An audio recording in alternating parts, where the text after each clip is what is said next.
Bismillah. Let's talk about something powerful and beneficial in knowledge when it comes to Ibn Taymiyyah Rahimahullah. And let's also bring about his horse in the battle against the Crusaders. One of the more specific references to Ibn Taymiyyah Rahimahullah and his horse appears in the historical narratives surrounding his opposition to the Crusaders and Mongol invasions. So Ibn Taymiyyah Rahimahullah stood up. During his time in Syria, Ibn Taymiyyah Rahimahullah actively participated in defending Islamic lands from the Crusaders, and it is reported that he was involved in military campaigns alongside other scholars and leaders. maa-shaa-Allah. His horse is sometimes mentioned in these contexts as part of his active participation in battles. However, the truth is that specific details on the horse itself, such as the name of the horse, its breed, its appearance, are scarce in most primary resources when you do the research. And we're not concerned with the name of Ibn Taymiyyah's horse.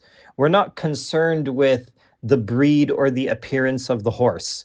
This is not ilman nafi'an for us. It's like asking if your imam or your sheikh or your teacher or your ustad, what kind of car does he drive? Who cares what car he drives or what bicycle he has? It is irrelevant. Let's focus on some powerful points concerning Ibn Taymiyyah Rahimahullah. In biographies and historical accounts of his life, Ibn Taymiyyah Rahimahullah is frequently described as a man who did not just study the deen, but also took an active part in public life. He lived what he studied, maa-shaa-Allah. His defense of Islam was both intellectual and physical and spiritual, and this was reflected in his involvement in military campaigns.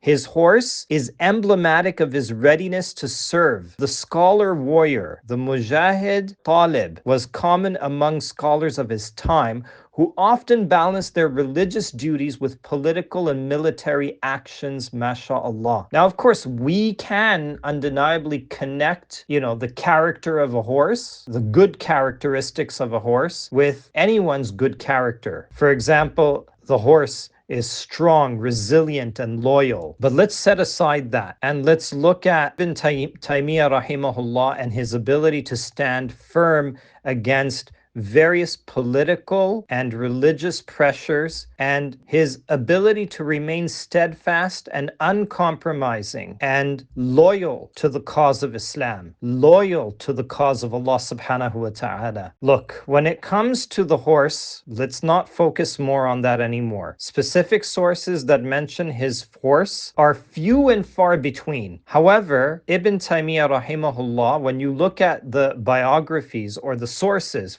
for example, Ad-Durar al-Kamina, which is from Ibn Hajar al-Asqalani, rahimahullah, Tabaqat al-Hanabila by Ibn Abi Ala, and Al-Fatwa al-Kubra by Ibn Taymiyyah himself, rahimahullah, where he discusses his various activities and his views on various political and religious issues, including his involvement in military matters. These sources will obviously provide us with broader context of understanding in Ibn Taymiyyah's life, rahimahullah, but they are not focusing on details of his horse because we're not concerned about it. If Ibn Taymiyyah himself, rahimahullah, wanted to talk more about his horse, he would have done so, but he himself did not do so. We shouldn't concern ourselves more about any other details about if Ibn Taymiyyah, rahimahullah, had one horse or had more than another horse. Allah knows best. But what we can take from this is his dedication to the cause of Islam, dedication and commitment to Allah subhanahu wa ta'ala, maa-shaa-Allah. So here, while detailed information about